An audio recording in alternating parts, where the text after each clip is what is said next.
hoy con nosotros a Carlota Corzo, cofundadora de Lázaro y CEO de esta empresa, que surgió en plena pandemia, surgió en el año 2020, con el objetivo de digitalizar y llevar, digamos, a la modernidad a todas las asociaciones, ONGs, sobre todo con el objetivo de optimizar sus procesos y hacer que logren que todo el dinero que se dona llegue la mayor cantidad de él a las obras. Entonces, bueno, Carlota, la empresa Lázaro ha tenido un gran éxito en estos 3 primeros años, pero tiene unos orígenes muy curiosos, porque al final surgió en plena pandemia, en el 20. ¿Cómo surge Lázaro? Pues de muchos agobios, si te digo la verdad. El proyecto ya nos lo habíamos planteado antes, estábamos tratando mucho el tema sobre todo de la transparencia en el tercer sector, habíamos hecho una prueba con un crowdfunding y diferentes cosas, pero verdaderamente fue también durante la pandemia cuando vimos toda la necesidad que había, etcétera, etcétera, que yo de hecho era presidenta de otra ONG, además tenía otro trabajo a tiempo completo y era como, bueno, o ahora o nunca, ¿no? Hay que aprovechar, etc. Y nada, verdaderamente por lo que decidimos constituir fue porque tuvimos nuestro primer cliente de pago que dijo, yo quiero una web, que además, o sea, súper barata, no estábamos para pedir tampoco. Y de hecho, en cuanto abrieron que se podía salir de casa, me cogí un avión, fui a Madrid, constituí y al día siguiente tenía otro avión para venirme a Coruña porque si no, ya se puede cerrar, yo prefiero pasar de aquí a mi casa, ¿no? Y verdaderamente empezamos así, empezamos un poquito antes de tiempo porque no teníamos la tecnología que teníamos y que buscábamos tener desarrollada. Pero bueno, así surgió para hacerlo todo transparente porque había que ser honestos con lo que queríamos hacer y fue el principio. ¿Y en qué consiste Lázaro? ¿Cuál es el servicio disruptivo, que sigue de moda la palabra, que estáis ofreciendo a las ONGs? Pues ahora cada vez más cosas, si te digo la verdad. Nosotros tenemos, como lo explicamos ahora cada vez mejor, son 3 verticales, digamos, un primer vertical que es con el que hemos conseguido financiar internamente la empresa, que viene a ser consultoría, es decir, nos vino una organización, oye, que tenemos todo en Excel, ¿cómo hacemos para tal? Y nosotros, bueno, esto, yo qué sé, estás gastando 100.000 euros cada un año o 2 años, te gastas 50 y de repente dejas de gastar. Entonces, evidentemente, hay una eficiencia a nivel tecnológico, ¿no? Entonces, por un lado, tenemos ese vertical de cuéntanos todas tus penas, las asociaciones, fundaciones, etcétera, y miramos si hay alguna manera que se pueda optimizar. Después, la parte que nos ha hecho más famosos, digamos, es Lázaro Social, que viene a ser una especie de Wix o WordPress, digamos, una plataforma para generarse webs, muy centrada también en el asociacionismo, porque se la pueden crear desde 30 euros, que tiene todas las maneras que hay de captar donaciones a nivel digital, o sea, donar, socios, crowdfunding, todo este tipo de cosas, y como característica está trazabilizada con blockchain, de tal manera que se vea dónde van los fondos. También dentro de esa, como sabemos que hay muchos retos a nivel digital, tenemos sesiones 1 a 1 en las cuales a lo mejor me siento yo con la asociación o con quien sea para decir, oye, ¿qué siguiente paso podemos dar? ¿Qué más podemos hacer para tratar de que pues, la web les salga de devolver y que recauden lo máximo posible? Que esa es como nuestra solución más democratizadora, que es lo que buscábamos al final, poder llegar a todo el mundo. Y lo más disruptivo, con lo que es el tema que estamos ahora, ya se metería en todo el mundillo de los NFTs. Que esto es, pues bueno, hay un cambio en las tendencias de donaciones, ¿no? La media de edad cada vez es más alta y sin embargo en el ecosistema de NFTs, cripto, a quien le suene, la media de edad es más baja y la de donación más alta. Y NFTs, bueno, para explicarlo así rápido, digamos, sería, por ejemplo, activos digitales que además están automatizados los royalties, lo cual es súper interesante a la hora de la reventa, poder generar donaciones de ahí. Y nosotros ahora en lo que estamos más centrados es en colaboraciones entre influencers y ONGs para generar esas donaciones y esas automatizaciones de los royalties. Ahí vamos a necesitar un poquito más de traducción. Sí, perdón. ¿Cómo pueden, vamos a decir el título de la charla, cómo pueden las nuevas tecnologías, es decir, los NFTs, las criptomonedas, Internet en general, revolucionar el mundo de la solidaridad? Y antes vamos a hablar primero en concreto de las criptomonedas y las NFTs, que era lo que estabas comentando. Los NFTs son tokens no fungibles, Que no que es se como puede una ver. digitalización de una obra de arte de manera trazable y inequívoca, ¿no?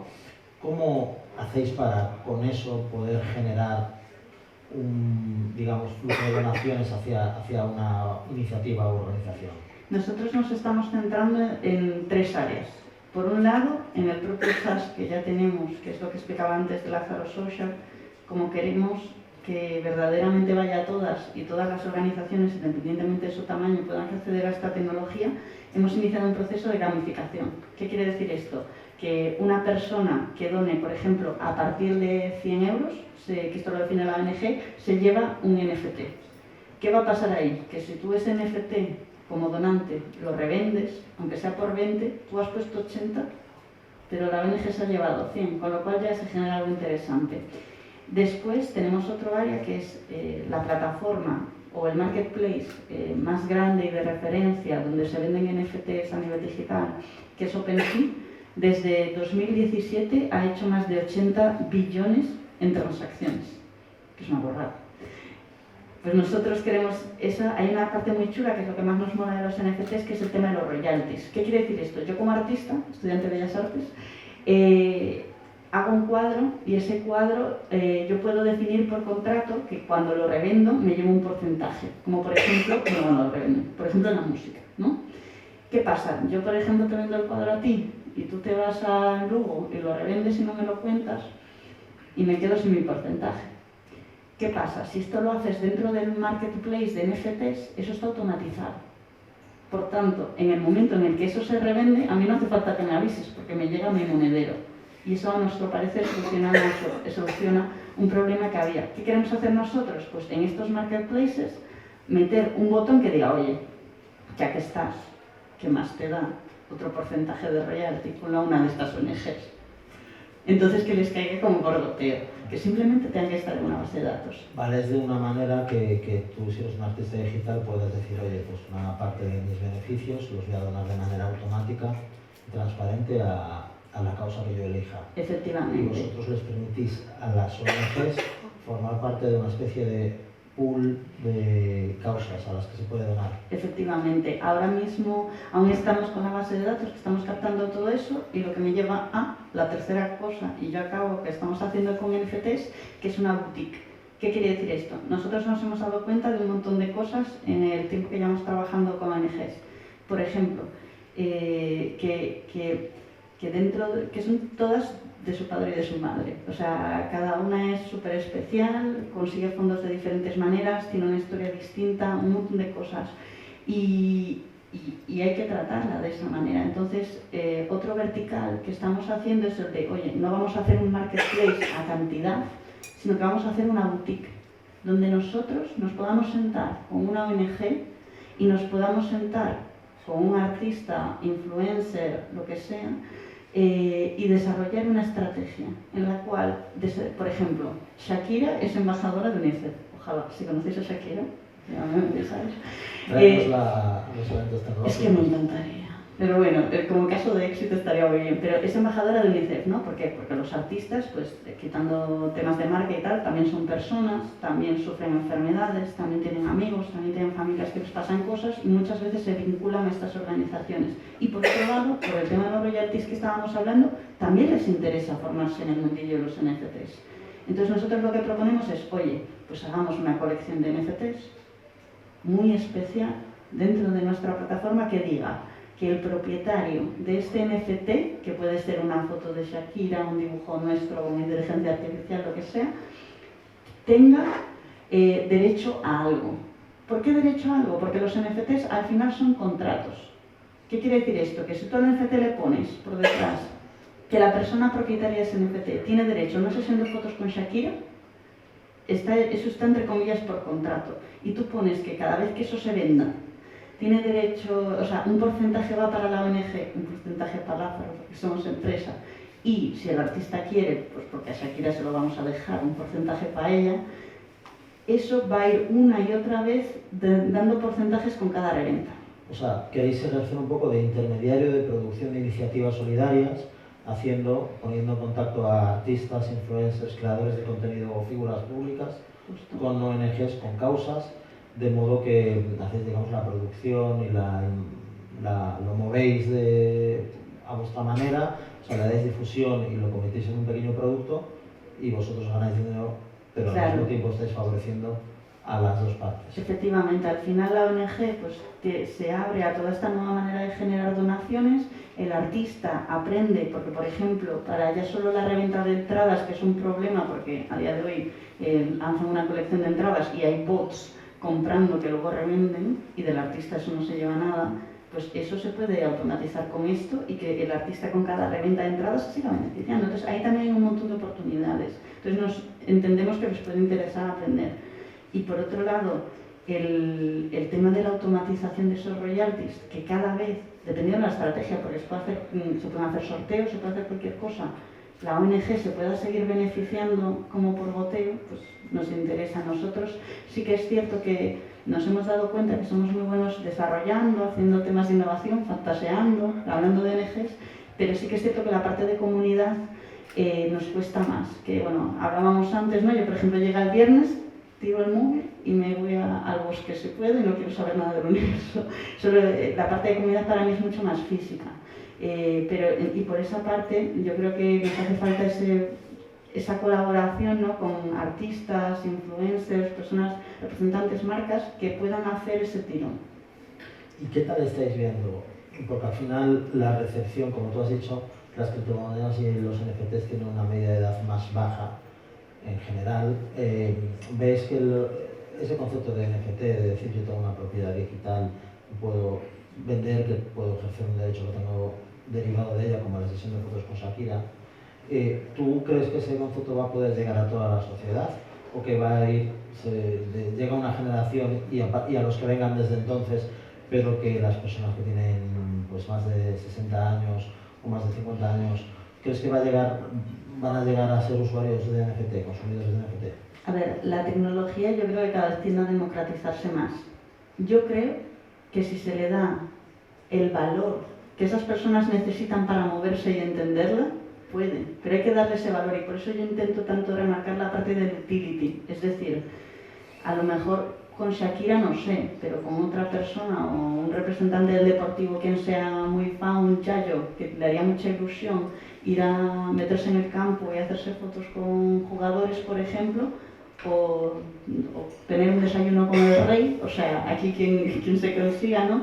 A lo mejor sí que haría ese esfuerzo y si se lo facilitamos lo suficiente de intentar aprender. ¿Por qué? Porque le ve el suficiente valor como para esforzarse. Entonces yo creo que es un equilibrio, que tenemos que son las tecnologías las que se tienen que adaptar a las personas y que tienen que ser inclusivas, y es lo que estamos intentando, y por otro lado, tienen que aportar valor. No es hacer tecnología por hacer tecnología, que también está bien por el estado del arte, pero tiene que tener sentido para las personas.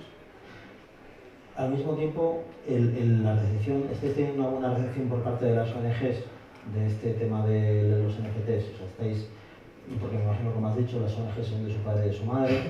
Hablábamos antes que hay algunas que están más digitalizadas que otras. También tiene mucho que ver, me imagino, con la gente que está al mando de ellas. ¿Cómo ha sido la experiencia de decir, oye, mira lo que hago, hagámoslo? Me imagino que te habrás encontrado con todo tipo de respuestas. Sí, efectivamente. A ver, hay una primera parte que viene a ser el explicar qué es un NFT, que no lo he hecho bien aquí, imaginaros con las ONGs, ¿no? Cada vez vamos mejorando el discurso, pero no deja de ser primero una labor de educación para luego explicar todo lo que se puede conseguir con ello, pero hay que hacer esa primera fase. Sin embargo, mañana hacemos el lanzamiento, de hecho, en Pontevedra con la Diputación, con Smart PM, etcétera, y con Ayúdame 3D, que es una ONG que hace brazos impresos en 3D para países en vías de desarrollo, y vamos a hacer la primera prueba allí. Y bueno, y aquí también estamos hablando con diferentes organizaciones y en general estamos recibiendo una buena acogida. La parte que estamos viendo que, por inexperiencia, porque tampoco llevamos mucho tiempo con temas ni de influencers ni nada por el estilo, quien sepa que nos avise, que no sabemos cuánto va a llevar es esa. Entonces hay ONGs que ya tienen esos contactos y que están dispuestos a facilitarlos, pero a veces nos encontramos, cuando hablamos con alguien nos dice esto es genial, queremos probarlo, no sé qué, no sé cuánto, pero hasta el año que viene no tenemos hueco. Entonces pues mientras hay que seguir, ¿no? Pico piedra, pico pala, porque al final nosotros no nos llevamos nada si la ONG no consigue nada. Bueno, luego lo que hablábamos antes, o sea, cuando uno piensa en colectas de ONG, uno piensa en teleoperadores que te llaman para decirte hay una emergencia, no sé dónde necesitamos dinero, o piensa incluso en la colecta callejera, la colecta del domo de toda la vida, ¿no? ¿Cómo pueden las nuevas tecnologías convertirse en un nuevo pilar más de la captación de fondos para las ONGs? ¿Cómo pueden incluso optimizar que los fondos que capten lleguen de una manera más íntegra a las causas que quieren apoyar? Normalmente, dentro de las ONGs hay dos tipos. Bueno, aquí si hay gente de las ONGs que digo alguna burrada, me lo decís. Esto es todo aprendido de práctica. Pero normalmente, por lo que nos han explicado, hay dos tipos de fondos. Fondos directos y fondos indirectos.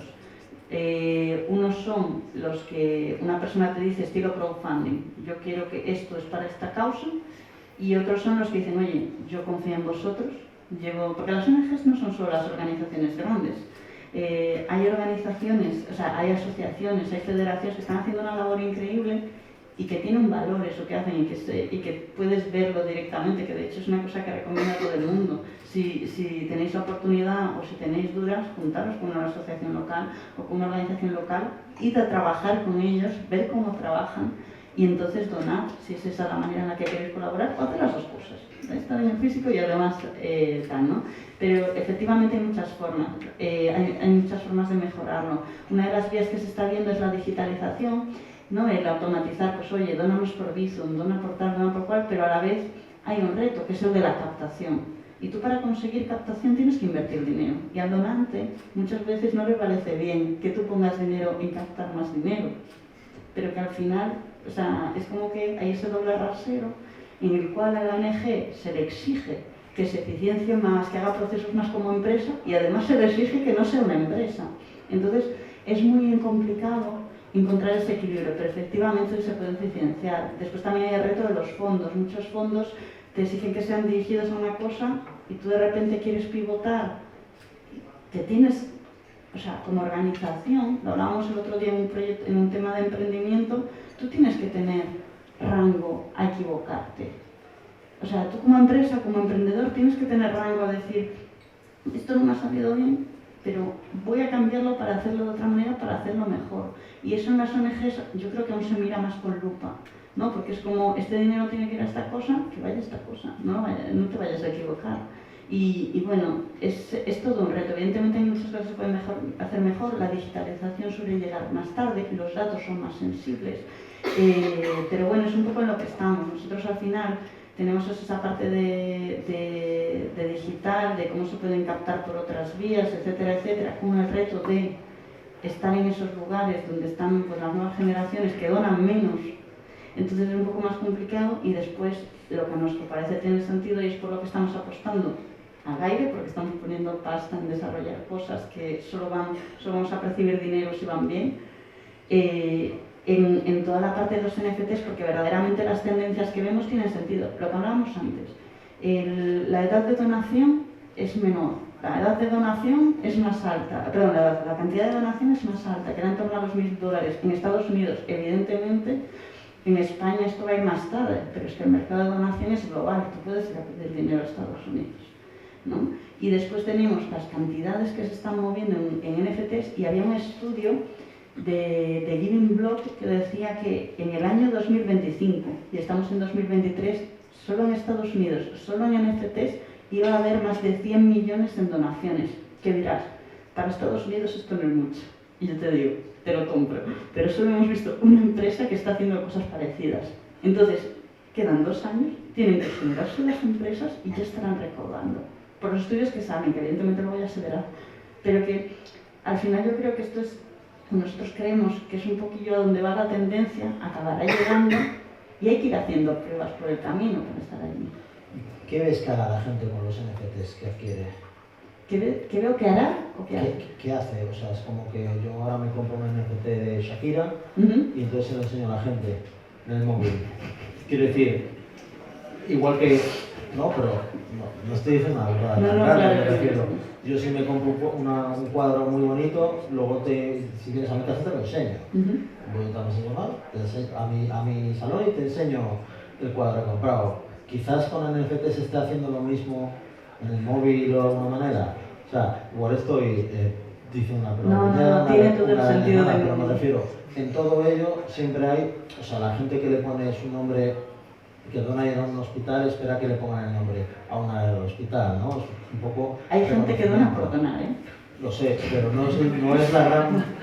No todos los hospitales están llenos de dones. Lo entiendo, pero ya me entiendes. Sí. Hay gente que lo que quiere es decir que ha donado. Sí. O mostrar que ha donado, o mostrar, bueno, el reconocimiento.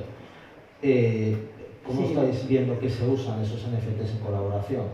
Sabes que, bueno, esto todo te estoy hablando de cosas que son futuribles. Mañana lanzamos la plataforma, ¿no? Pero sí que hemos visto casos. De todas formas, por lo que me reía, es porque yo soy muy de la que creo es tu opinión, que es el tema de la utilidad. Para mí, si no tiene utilidad, el sentido de la propiedad a mí me da lo mismo.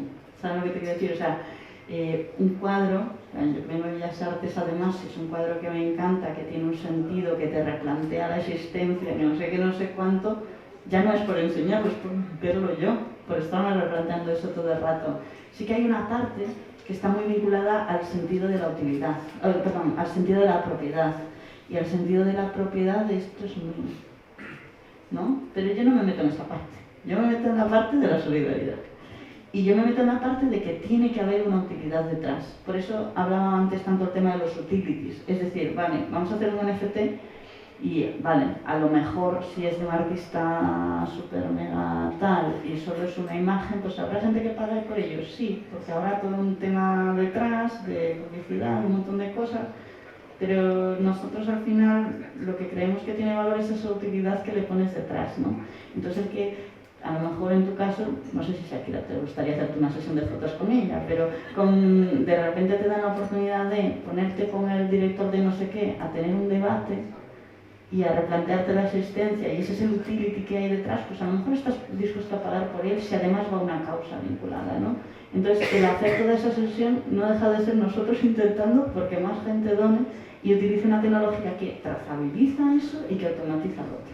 Es un poco como las subastas solidarias que dicen que vamos a sortear un viaje o un tour o una vuelta en el circuito de Montmeló con Fernando Alonso, bueno, sí, con Fernando Alonso, pero un coche biplaza, ¿no? Justo. Es un poco ese derecho, pero tengo una pregunta que ya, yo creo que es personal, que es, ¿esos derechos son fungibles? Es decir, el token no fungible no es fungible, pero si viene asociado una vuelta a Montmeló con Fernando Alonso, yo sí te vendo mi cuadro de Fernando Alonso, ¿tú recibes también el derecho a la vuelta con Fernando Alonso o eso ya me lo gasté yo? Eso está en el smart contract que hay detrás. Por eso os decía que los NFT son un contrato.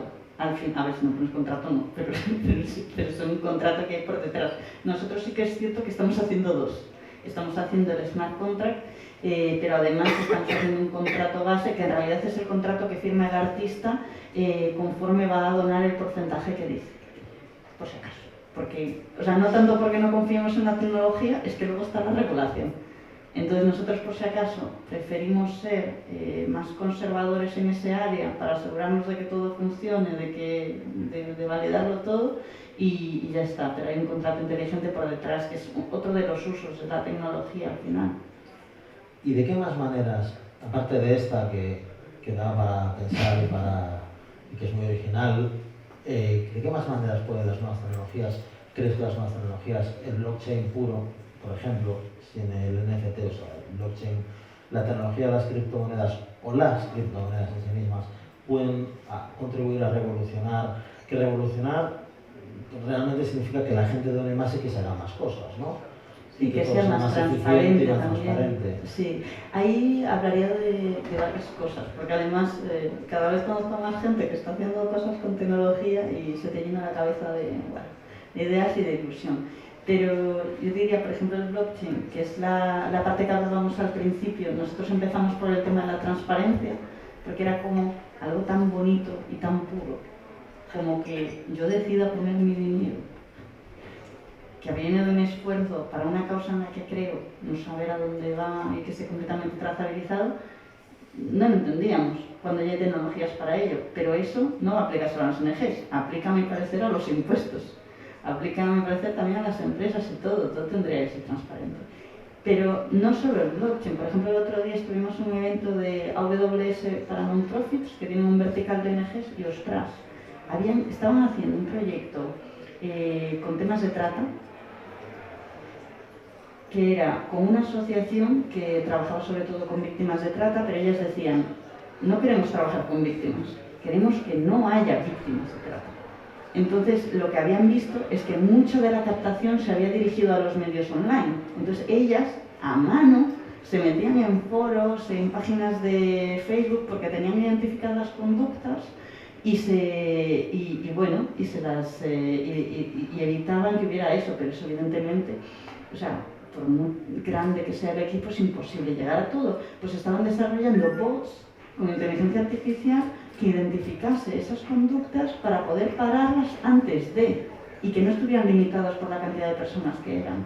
O por ejemplo con la Cruz Roja estaban haciendo otra iniciativa también con Alexa para personas mayores o con movilidad reducida, etcétera, y con voluntarios de la Cruz Roja para que pues le recordaran las pastillas que se tienen que tomar, si quieren pedir cita con el médico dicen Alexa, ponme con Tony, y Tony les decía, sí, tu cita no sé cuándo, tal, Alexa, hazme la compra, y que la tuvieran ya programada, y esa combinación al final humano-máquina o humano-tecnología es que yo creo que es un poquito a donde hay que ir, y ejemplos, la verdad, pues a mí eso, por ejemplo, me parece que no son nuestros, pero me parecieron impresionantes. Bueno, también tú has dicho en ocasiones, bueno, en nuestro foro, de hecho, hace un mes, hablaste del cambio que supone proponer o tener ideas en Galicia, a proponerlas y tenerlas y contarlas en Madrid. Aquí en Galicia es más difícil, lógicamente. ¿Se puede o se podrá ser profeta de la tierra de uno? Sí. A ver, yo cuando hablaba en el foro, que eso sí que es cierto, hablaba de cuando yo empezaba con todo, bueno, o sea, mi madre es aquí, podría decir que siempre tenía la cabeza por las nubes, ¿no? Pero que era un poquillo cuando empezaba con todo con, oye, y si hacemos tal, pero ni siquiera con objetivo ni de negocio, ni de proyecto, ni de nada, sino esa necesidad intrínseca de decir cómo mejoramos las cosas, cómo si vemos una realidad que no nos gusta podemos cambiarlo, cómo un área que vemos que se está haciendo de una manera que no tiene sentido podemos hacerlo mejor. Entonces todo eso, yo con lo que me encontraba era como bueno, se lo contaba a 20 personas y me hacían caso 2, porque eso me pesaba. Y cuando me fui pues a otro sitio, no solo a Madrid, a Bruselas, a diferentes lugares, no es que yo contara y me hicieran caso más, es que me venía gente y me decía, he pensado, y si hacemos no sé qué, y si hacemos no sé cuándo, y te metías en todos los regionales, porque te gusta. Eso yo creo que sí que está cambiando. Por ejemplo, ahora yo estoy viviendo aquí, y sí que es cierto que además lo chulo que es que de repente, pues, o sea, que se conoce más la gente y que se pueden hacer cosas, yo sí que veo que se están moviendo, y soy súper profeta de mi tierra, que sí que veo que aquí están pasando una de cosas, que sí que es cierto que creo que en otros lugares, haciendo la mitad, parece que hacen el doble. Que eso yo creo que lo tenemos que mejorar. Nuestra venta, nuestro marketing. Sí, nuestra venta de cara afuera, porque de cara adentro yo creo que se nota en el ambiente ya, ¿no? Esa parte de gente con ganas, de gente haciendo cosas, de incluso la administración también promoviendo historias súper innovadoras de las empresas, de los eventos. No tenía esa referencia antes.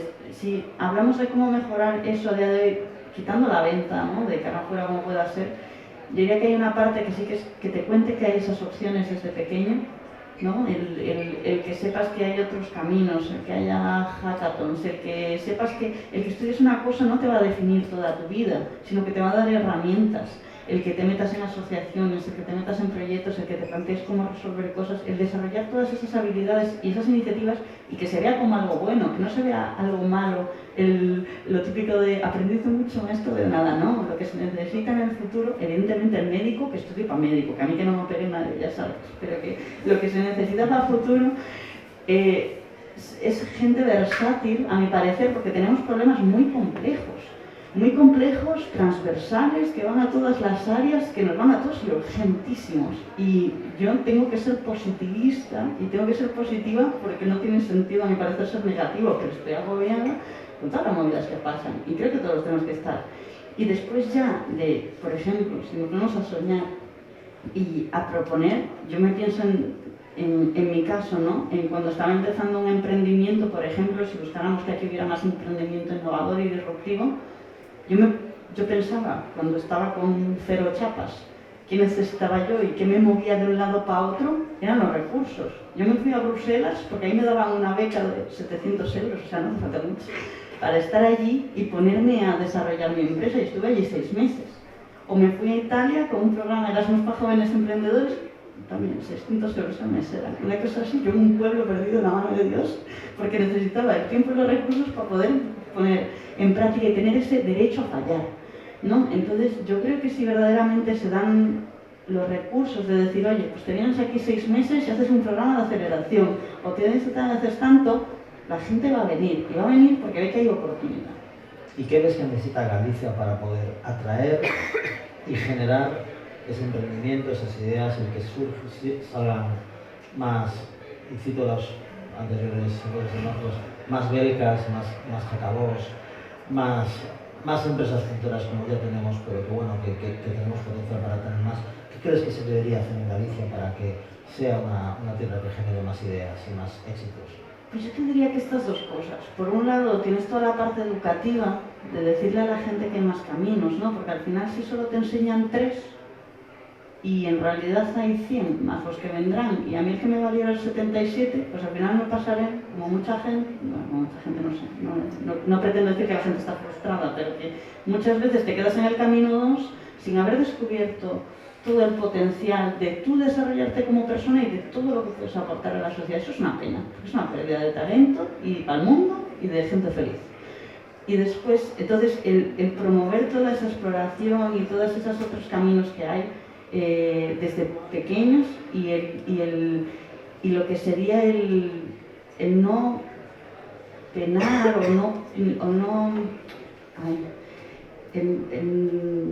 penalizar, el no penalizar el fracaso, el no penalizar porque al final, de hecho, la penalización es uno de los mayores frenos a la creatividad, y la base de la innovación es la creatividad. O sea, hay unos estudios de la NASA que decían que el 90% de los niños de 2 años que entraban, o 3 años que se hacía el estudio, todos genios creativos.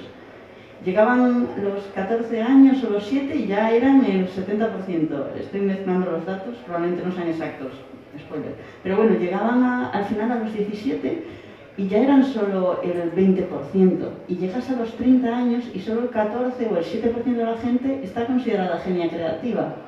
Entonces ahí está pasando algo y es una pena porque hace falta para resolver los grandes problemas, hace falta para creatividad y hace falta para meter empresas. Y después, lo otro que comentaba, el que haya oportunidades, el que si tú tienes 0 chapas para hacer un emprendimiento inclusivo, porque te hacen falta todas las perspectivas, te hace falta la perspectiva de género, te hace falta la perspectiva de personas racializadas, te hace falta la perspectiva de personas con diversidad funcional, o sea, hace falta incluir a todo el mundo para entenderlo todo y hacer verdaderamente un mundo mejor, pues dar oportunidad a todo el mundo. Y ese derecho a fallar y no hipotecar la casa de tus padres por meter un aval, por intentarlo.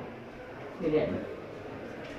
Bueno, y ya yendo un poco al tema personal, ¿qué se siente al formar parte de la lista Forbes 30 Under 30? ¿Qué te han dicho? Porque al final yo creo que eres Emilio, que también ha estado así, salió. Pero yo creo que habéis salido solamente en mi virtud. A lo mejor salió, no sé si salió mucha más gente, pero tú has sido la última en salir. Bueno, la penúltima, porque Emilio volvió a salir este año. ¿Qué se siente? ¿Qué te dice la gente? ¿Me invitan a más eventos? Porque además es que cuando te dicen que Carlota está en la lista Forbes, parece que eres multimillonaria, ¿sabes? Porque es la lista Forbes. No se especifica que es una lista concreta, la de las 30 personas menores de 30 años con más potencial de España. Pero bueno, ahí la tienes. Efectivamente, dentro de la lista hay la, digamos, más tradicional, que es la que sé yo, que de hecho es como las 30 personas más influyentes, que yo sé que soy una alianta. Y soy un aliento además por el bien, porque siempre es como, vamos a hacer para ayudar, o no sé cuánto. Ahí a tal, y además fue muy curioso la manera porque me conocieron por pura casualidad y era yo ahí con unas slides en un concurso que ni gané, hablando de mi abuelo y las que habían pasado para recaudar fondos durante la pandemia con su fundación, bueno, no es fundación, es asociación aquí, el Club de Leones de Cano, de Yayos, porque claro, no podían salir a recaudar y no estaban digitalizados. Y fue por eso que me conocieron. Entonces fue como, yo no digo que no a ningún evento ya, pero lo que se siente, pues mira, el primer momento fue muy curioso, porque estaba yo en Almería con mi padre dormido, haciendo la siesta, con lo cual no se lo podía contar, y mi hermana, que quería ser funcionaria y no sabía ni idea de lo que era Forbes. Y yo, que lo vivo todo mucho, que notaba como la energía se me salía de los poros de la piel, así por la casa, buscando a quién contar, viendo a mi padre que estaba dormido, diciendo a mi hermana, te tengo que contar algo, a la cocina, y para no yo, muy bien, pero no sé por qué te emocionas tanto, sí. Primero ya me daba y yo, es que es muy importante, y dice, vale, y que 2 días después mi hermana, Carlota, que estás en la misma lista que Rosalía, y que igual, y ella rollo, haciendo así, mi hermana y Rosalía y mi hermana. Rosalía, no sé cuántos millones una cuenta, mi hermana, no lo quiero saber. Pero claro, además es que nosotros nunca recibimos inversión. Yo estuve varios años a ver si soplaba el aire casi, ¿no? Entonces, efectivamente, son muchas las perspectivas y yo creo que hay que diferenciar mucho. Bueno, yo nunca he mentido, o sea, yo he contado, así como hablo con todo el mundo. Entonces, yo creo que hay que diferenciar mucho entre que el éxito, si eso lo llamas éxito, que para mí en realidad no es, eso es reconocimiento, pero el éxito es ayudar a cuantos más ONGs mejor. Pero el reconocimiento no siempre va vinculado a la parte económica, ¿no? Y después de ese éxtasis de emoción y todo lo que tú quieras, porque yo iba como una moto, que tuve que irme a andar no sé si 2 horas para digerir un poco la energía que tenía, y llamar a mi madre y a todo el mundo y tal, diría que esa vorágine de solicitudes de LinkedIn, hacer eventos, y fíjate, creo que incluso tuvo más repercusión porque después lo publicaron, que yo no sabía que iba a ser tanto en La Voz de Galicia, a página completa, mi cara, que fue un poquillo, yo creo incluso también que propagó más todo eso.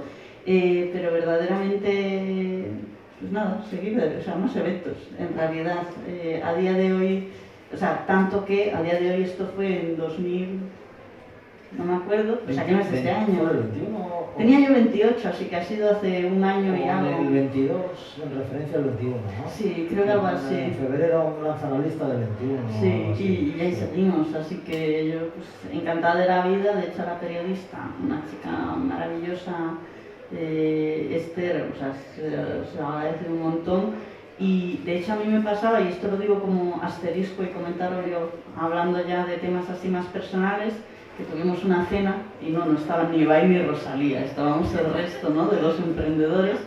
Y ostras, yo me ponía con la gente a hablar y bueno, lo hablaba con mi madre y decía, es que aquí, este año hemos hecho no sé cuántos millones. Y yo, esta gente, pues yo he hecho no sé qué y no sé cuánta historia. Y yo sé que yo, bueno, yo estoy con las ONGs, porque no sé qué, y no sé cuánto. Y yo quedo aquí metida con esta gente, ¿no? Pero bueno, yo sí que es cierto que ahora que hemos conseguido además que la empresa pues ya llega a un punto de sostenibilidad, estamos creciendo, este año esperamos ser 13 personas y no hemos tenido ni que pedir dinero al banco ni conseguir inversores, sí que hago una pequeña reflexión, ¿no?, de lo que es un poco el emprendimiento social y sobre todo del ejemplo que podemos dar, porque por un lado, cada día que hacemos, y es un poco también el salario emocional, estamos ayudando ONGs, lo cual pues dices, pues si para una empresa hemos ayudado a gente, con lo cual ya ha merecido la pena. Por otro lado, estamos avanzando en el estado del arte de la tecnología, o sea, nos lo pasamos teta inventando cosas y diciendo vamos a hacer y venga, y nadie nos dice que no. Y después, por otro lado, que yo creo que es increíble poder mostrar que se puede hacer una empresa desde, bueno, hablamos el otro día, desde la empatía y desde decir que un tipo de empresa diferente, social, se puede hacer y puede hacerse que sea sostenible, que dé beneficio. Y en ese aspecto sí que creo que nos hacen falta referentes de tipos de empresas así, porque a mi parecer es un poco lo que tiene que tender más el mundo. Y por último, bueno, por último no, porque es una pregunta que tiene tela. Hablábamos antes, mucho antes te adelanté que te iba a preguntar algo parecido. Bueno, como has dicho, el mundo de las ONG, cada ONG es de su padre y de su madre, y muchas de ellas tienen una necesidad de digitalizarse. También hay una necesidad de modernizar el concepto de ONG y llevarlo a la actualidad. Del mismo modo que las empresas tradicionales están reconfigurando su manera de tomar decisiones, su manera de comunicarlas, con lo que es el gobierno corporativo, la responsabilidad social y todo eso, las ONG también tienen que evolucionar hacia un camino. ¿Cómo crees cómo ves el panorama y qué necesidades ves que tienen las ONGs de digitalización, transparencia y gobierno? A ver, yo decir que vengo del sector privado, yo no soy la más experta, yo he montado organizaciones chiquitinas, pero sí que y yo lo que escucho sobre todo son penas, ¿no? O sea, penas en el buen sentido, no es que me venga la gente a llorar, sino decir, oye, tenemos que mejorar aquí. Incluso diría que las organizaciones con las que trabajamos nosotros son súper críticas consigo mismas. O sea, una cosa que dices, pero si estáis, el otro día estábamos con Just Business Spain, que además soy patrona, y era como, ellos estaban haciendo un informe para criticarse ellos mismos cuando están revertiendo los datos de desempleo y de emprendimiento a positivo con toda la gente que pasa por ellos. Y decía, ostras, esto es increíble, ¿no?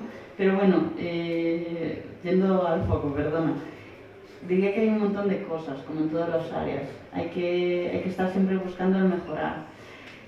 Al igual que a los emprendedores, sí que diría que a las organizaciones hay que facilitárseles el poder hacer su labor, porque al final las organizaciones sin ánimo de lucro nacen con el objetivo de desaparecer.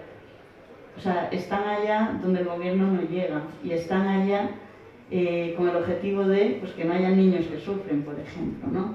Entonces, sí que hace falta, o sea, la digitalización va 10 años, ponle, por detrás en las ONGs, y es una pena porque lo que se benefician las empresas se debieran de poder beneficiar ellas como dato genérico, ¿eh? Hay ONGs que tienen a hablar del metaverso, o sea, hay de todo.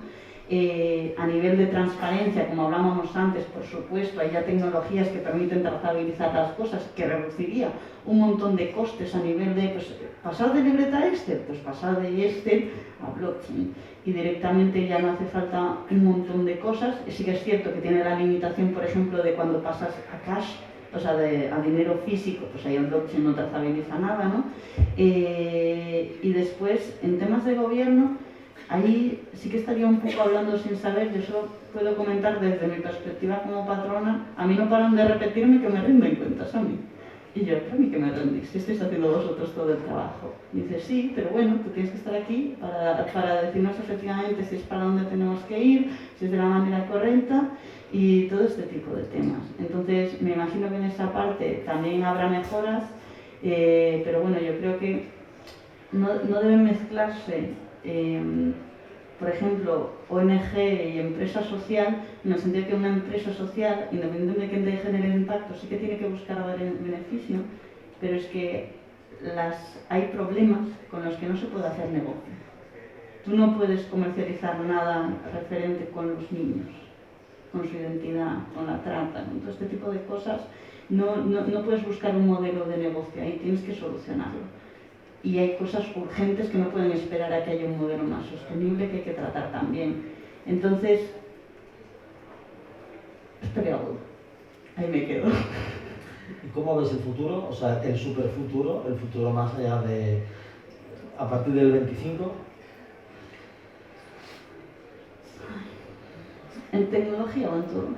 En cómo tú habrás dicho lo de las NFTs. Sí. Y eso es algo que está aquí ya, pero que seguirá evolucionando, ¿no? Sí, efectivamente. A ver, es como por ejemplo, a mí me preguntan mucho el tema de, pero esto no será una cosa que luego seguirá, que toda esta especulación y bla, bla, bla, bla. A mí, a mi parecer, hay cosas como las que hemos estado hablando de la automatización de los royalties, la trazabilidad, la utilidad que se les puede dar después, que soluciona problemas reales.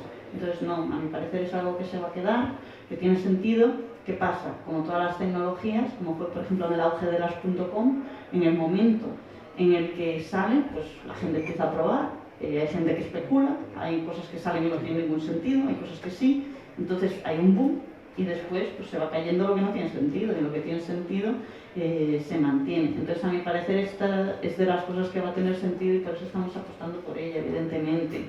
Y ya si estamos hablando de más proyección a nivel de mundo, empresas de futuro, ONGs, etcétera, yo creo que todo tiene que pasar mucho más por la colaboración. Todo. No sé si dentro de, por ejemplo, la parte de las empresas, por medio o por fin, ¿no? Que aquí ya nos meteríamos en algo más filosófico, que es que hay datos que, por ejemplo, de Estados Unidos, mucho más aún, pero hay datos de que las empresas que tienen un propósito definido ya tienen más beneficios en la cuenta de resultados y además consiguen aumentar la retención de los perfiles, digamos, más core dentro de la empresa porque les están dando otra cosa distinta. Entonces yo ya no sé si esto va a ser tanto como fin, de verdad que las empresas apuesten por esto de corazón, que no me lo hago creer, pero algunas hay cada vez más, que como medio para conseguir ciertas cosas o por qué ciertas regulaciones se ponen, pero sí que por un motivo o por otro yo quiero pensar y voy a trabajar para que el futuro sea más colaborativo e igual no tan rápido. Es decir, al final nos movemos a unos niveles de velocidad impresionante, la tecnología evidentemente favorece a eso, pero hay que pararse a pensar. Hay que pararse a pensar el por qué, hay que pararse a pensar el para qué estamos desarrollando estas tecnologías. Y hay algunas, y aquí no quiero ser distópica, pero hay algunas que tienen la capacidad tan grande de impactar negativamente que como no las pensemos antes, igual nos metemos en un lío. Y lo que nos estamos jugando es nuestra casa, nuestra manera de vivir y un montón de cosas. Las mismas redes sociales salen ahora datos, ¿no? De cómo aumenta la distracción, de cómo dedicamos unas 4 horas al día en todo este tipo de temas, de cómo cambia la forma social, se cambia la percepción de la realidad. Y eso es porque al final no tenemos los recursos nosotros para gestionarlo. Y me estoy yendo por otro lado, pero que, bueno, colaboración. Bueno, empezamos con las preguntas, que seguro que alguno tenéis preguntas para Carlota, que realmente ha dicho cosas muy interesantes.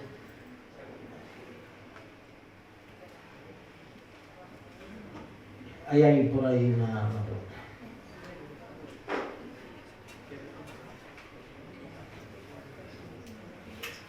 Bueno, primero muchas gracias por la charla.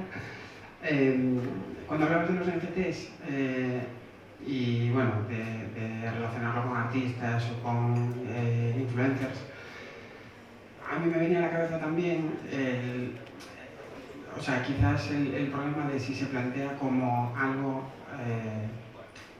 que pueda llegar a que la gente mercadee con ello, ¿no? Es decir, que tengan utilities, pero que esas utilities que de alguna manera se vuelva algo negativo o con lo que la gente saque negocio de alguna manera. Entiendo que ese impacto pues, también puede interesar, pero ¿cómo crees que se pueden evitar ese tipo de situaciones? Bueno, y segundo, ¿cómo podemos hacer para, pues si conocemos alguna organización o, bueno, cómo se puede vincular a vuestro proyecto? Fíjate, muy buena pregunta la primera, pero la segunda me ha encantado. Bueno, lo primero, muchísimas gracias por abrir las preguntas, que la primera siempre es la más complicada. Efectivamente, lo que estás preguntando va vinculado a lo último que hemos hablado, de que hay que preguntarse las cosas antes. Y de hecho, dentro del mundo del impacto social, una de las cosas que hay que preguntarse a la hora de elaborar proyectos de impacto es qué consecuencias negativas puede tener, porque a veces nos creemos que tenemos las respuestas y luego hacemos más daño que bien, ¿no? En ese aspecto, yo creo que tiene mucha parte toda la vinculación, mucha importancia toda la parte legal y toda la parte de los contratos, que todo eso quede bien definido. Aún estamos ahora con los abogados, porque mañana es la primera prueba técnica, pero definiendo todas las cosas, pero trataremos de hacerlo siempre lo más conservador en el ámbito posible. Sí que es cierto que hay una parte ahí que interesa, evidentemente, porque cuanto más se reventa, a nosotros nos viene más dinero, pero también a la ONG y también al artista, si el artista quiere llevarse un porcentaje. Entonces yo creo que ahí es cuestión de dejar muy bien delimitado a qué se va a acceder y a qué no, en qué momento se puede parar de hacer y dejarlo por contrato y ya está. pero esto ya no es que la tecnología lo pueda multiplicar y volver una locura, porque en este caso no, o no tanto, sino que ya nos metemos a las cosas más, o sea, las cosas malas que se pueden hacer en cualquier ámbito. Entonces, pues bueno, hay que tener cuidado como siempre, básicamente. Y lo segundo, para contactarnos, Lázaro con 2z.io, y siempre estamos súper encantados de ayudar a organizaciones de cualquier tamaño, como os he comentado, o sea, desde 30 euros, y si no, pues hablamos con la gente y tratamos de orientar, porque vamos de eso. Te han aplaudido antes de que terminaras de hablar. Bueno, es que arriba está teniendo lugar un mitin de alternativa a los vecinos, pero no les hemos dado cerveza. Bueno, ¿más preguntas? Hay una por ahí.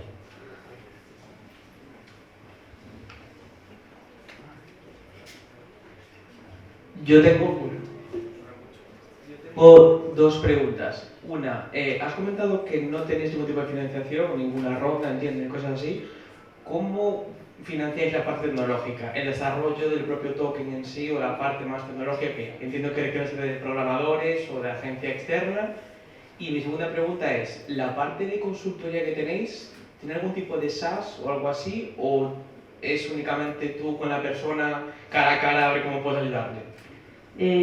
Buenas preguntas también, muchas gracias. La primera, nos hemos financiado con la consultoría y con recibir premios al principio, porque yo me apuntaba a todo porque no teníamos un euro. De hecho, el primero que nos llegó, y a nivel premio más grande, luego sí que hemos conseguido una subvención, fueron 10.000 euros, que pensé que me moría.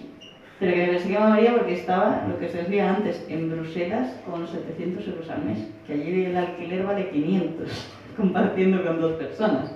Entonces, verdaderamente era una locura. Yo creo que la necesidad agudiza el ingenio, pero verdaderamente nuestros ingresos han venido sobre todo de consultoría, en el sentido de pues, desarrollo de plataformas, aplicaciones, todo lo que haga falta, y con ese dinero hemos reinvertido en las otras partes. Y ahora sí que es cierto que, gracias a mucho pico pala, nos van conociendo más y ya es muchísimo más fácil. Y además estamos muy centrados en un sector que, por desgracia, no muchas tecnológicas se quieren centrar porque acaba siendo segundo plato, hablando mal y pronto, pero es lo que nos dicen las ONGs, que es que van a las grandes o consiguen algo pues, con las Big Four o con lo que sea y no le ponen prioridad como cliente, y esto está muy feo. Entonces, para nosotras son el core y al final también el boca a boca acaba haciendo. Y después la segunda pregunta, tenemos los desarrolladores in-house. Entonces, el CTO es un crack maravilloso.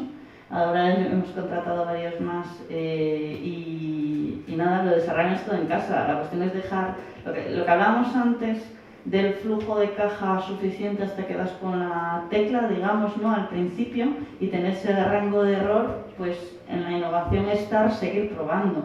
Entonces, ahora ya a otro nivel, con más gente y más recursos, seguir destinando una parte de esto a estos nuevos negocios. Al final, la parte de consultoría para nosotros no es escalable, ni para nadie, porque necesitas, cuantos más proyectos tienes, más recursos. Pero los otros verticales que tenemos, del SaaS, que es otra cosa distinta, y de los... Claro, me aplauden antes. Estás haciendo muy bien. Tanta admiración, yo no puedo reír. Pero bueno, del SaaS como de los NFTs, esas sí que son escalables.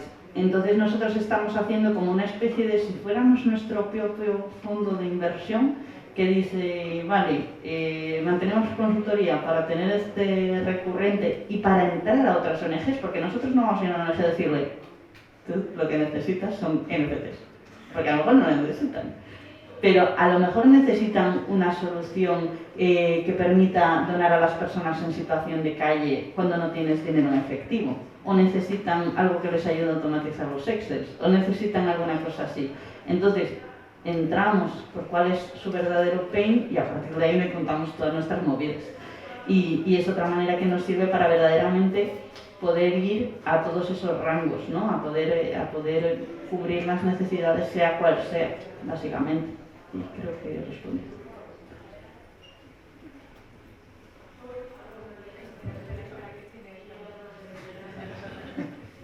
Hola. Bueno, yo tengo otros dos. Tiene que haber tenido una libre. La primera, hablamos un poco de pains a nivel de ONGs. Yo trabajé en una de las más importantes es el tema burocrático a nivel de documentación. Quería preguntarte un poco cuáles crees que son los pasos a dar en este sentido, porque comentabas que seguramente estamos 10 años atrasados. Hay que poner el foco en, digamos, en solucionar este tipo de problemas, ¿no? ¿Cuáles crees que son las soluciones a corto plazo? Y la segunda sería, no sé si os dedicáis también un poco a dar visibilidad a este tipo de ONGs. Ahí sí que te vendo los NFTs. Va un poco por ahí. Digamos que hoy en día hay todo tipo de asociaciones, algunos métodos de captación más o menos agresivos.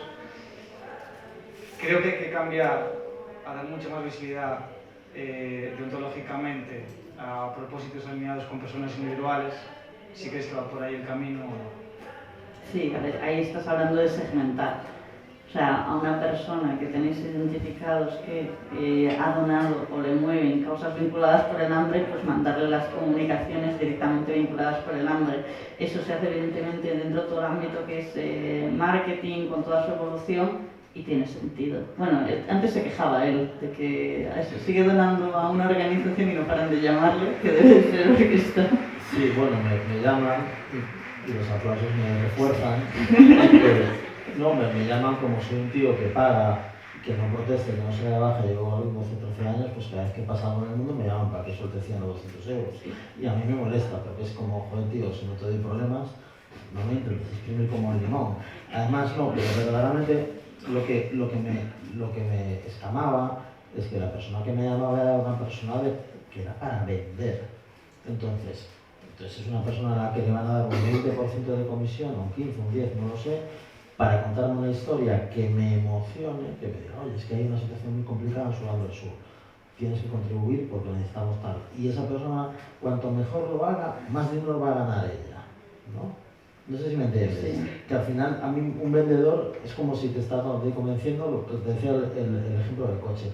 Como no te compres este nuevo Citroën, va a morir gente, ¿no? O sea, y a mí es lo que me escama, y por eso te decía lo de necesitar otra manera de relacionarte con tu donante o con tu... O sea, efectivamente, sí. Yo como asociado, miembro, lo que sea de esas ONGs, que no voy a nombrar evidentemente, pues digo, a mí solo me llaman para eso, ¿sabes? O sea, me llega alguna revista, es cierto, pero no hay mayor comunicación, y eso también es un problema, seguro que hay más gente que piensa. Claro, efectivamente. Yo diría que, bueno, esto lo hablábamos antes, y luego te voy a la parte de la burocracia, perdona, pero sí que es cierto que es que quitando como esté eso establecido a nivel ejecución interna y organización interna, que hablábamos antes, es que estas personas a lo mejor ven a los niños muriéndose.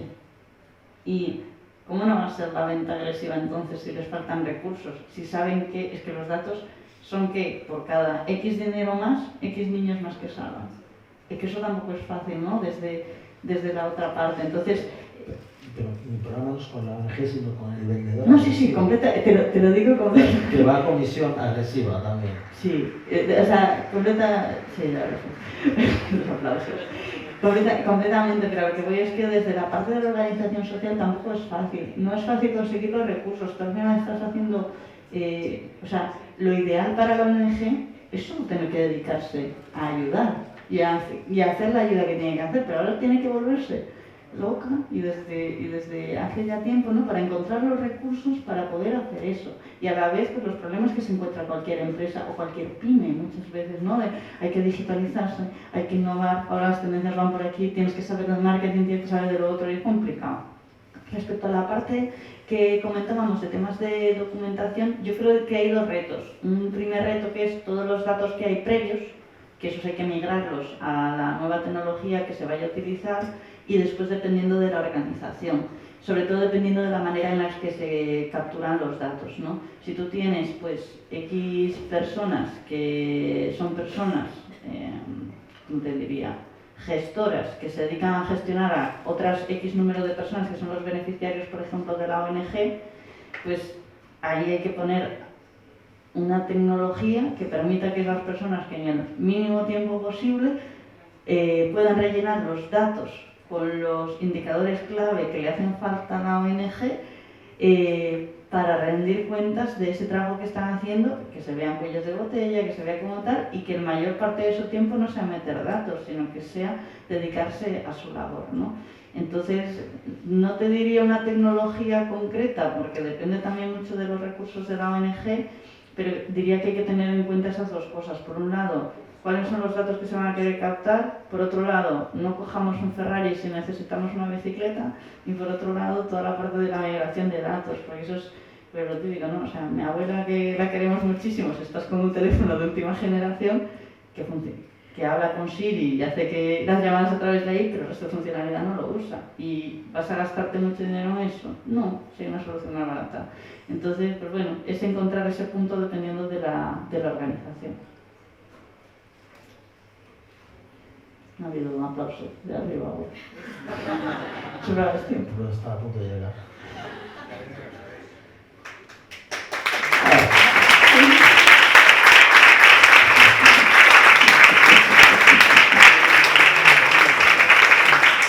Bueno, hay alguna... Perdón, pero yo lloro mucho y esto me ha hecho mucha ilusión. ¿Hay alguna pregunta más? Bueno, pues veo que no. Pues muchísimas gracias, Carlota, y enhorabuena. Yo creo que nos has dejado a todos impresionados. No, a ti por invitarme y a todos. Y bueno, y muchísimas gracias por venir y compartir una tarde más con nosotros. Y disculpad por los aplausos asíncronos. Y bueno, muchísimas gracias y volveremos, creo que el 14 de junio, no me hagáis mucho caso, el miércoles de esa semana de junio, con Tatiana López del Río, que es la CEO de NanoGap, que es una empresa espectacular de Santiago que está haciendo nanotecnología para curar enfermedades, captar energía del sol y un montón de aplicaciones, y que la vamos a hacer aquí para que nos cuente también otro lado del emprendimiento que se está haciendo en Galicia, que es la nanotecnología. Muchísimas gracias por venir. Y muchas gracias a